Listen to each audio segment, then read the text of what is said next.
Mahabub Nagar corporation 49వ డివిజన్లో కాంగ్రెస్ అభ్యర్థి ప్రసన్న ఆనంద్ కుమార్ గౌడ్ జోరుగా ప్రచారం నిర్వహిస్తున్నారు.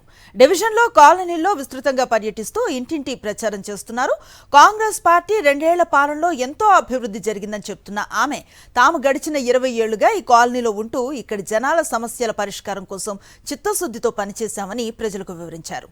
CM Revanth Reddy, MLA N శ్రీనివాసరెడ్డి సహకారంతో 49వ డివిజన్ను అన్ని విధాలా అభివృద్ధి చేస్తామని ప్రసన్న హామీ ఇస్తున్నారు.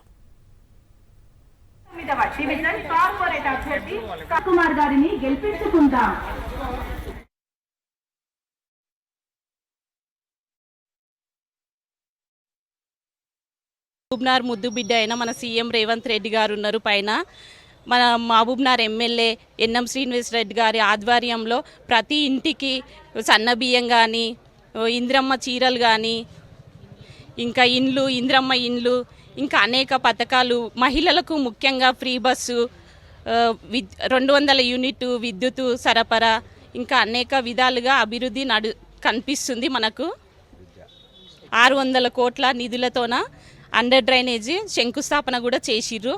అదేవిధంగా మన కాలనీలో మన మహబూబ్నగర్లో ఇట్లా అభివృద్ధి జరుగుతుంది.